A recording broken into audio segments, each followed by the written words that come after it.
په خیر راغلی ورکله راشئ.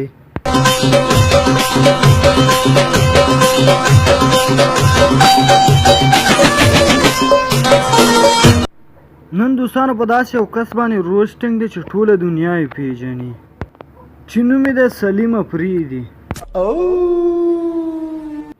تر څو چې دوستانو په دې باندې موږ د خپله دریمه خپه منډونو تاسو نه هیله کېږي دوستانو چې زموږ چینل سبسکرایب ورسره څنګ کې د بیل ایکن نښان ووهئ تر څو ټولې ویډیوګانې ستاسو صفحې ته در ورسي. ولې نه زړه سره ولې نه رښتیا دې ووایي. نو دوستانو د دې ویډیو ماته په فیسبوک صفحه کې راغله، نو چې کله ما پلی کړه نو په کوره را باندې ډېر خوږ ولګېد، خو د دې دپاره ما یوټیوب کې سرچ وکړه. نو د سرچ نه بعد چې د دې نورې ویډیوګانې ما ولیدلې نو دا د جړاګانو نه کم نه و. نو راځئ دوستانو تاسې هم وګورئ.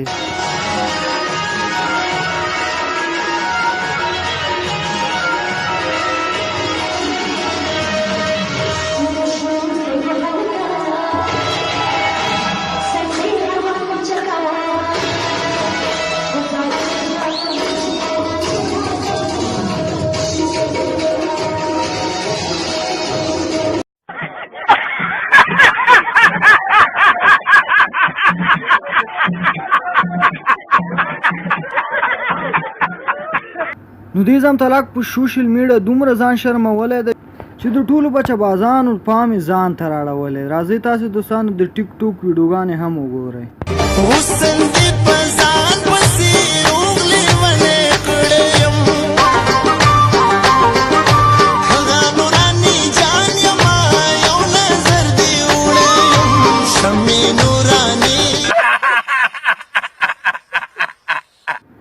نو دا بې غیرته انسان به وایي چې زما صفحه لایک کړئ، ستا صفحه به هغه کسان لایک کوي چې بچه بازان وي او ته د خلکو د درې مخپې نه اوبه وباسې. در کوم ولې چې ډېر میسیجونه راتلو وایي چې لایک نه راځي، نو ما وی چې نن راشم او صرف 5 منټ دپاره او صرف مې همدونه وی چې زما یوټیوب چینل دی ګایز هغه تاسو پلیز ضرور سبسکرایب کړئ، ولې چې هغه تاسو نه سبسکرایب کوئ او همداسې دا ویډیو مو خوښه شي نو تاسو دا ویډیو شیر کړئ او بیا به انشاءالله بیا به غپ لګو او بس لږ په جلدي کوم نو ما چې صرف او صرف 5 منټ دپاره تاسو ته راشم کمنټونه به چې دروغ وایي د ده په خبرو کې رانه شي دا خو هغه سپېره ډیم دی چې نوخار او 400 یې وړه ځان سره اوس پنجاب او بلوچستان سند ته هم ننوتی دی سخت سپېره دی.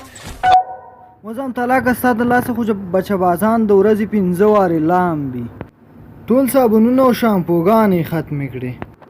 دوستانو که ویډیو مو خوښه شوي ویډیو لایک کړئ، چینل سبسکرایب کړئ. دوستانو که تر بلې ویډیو چې زه زیریږم د خدای په امان.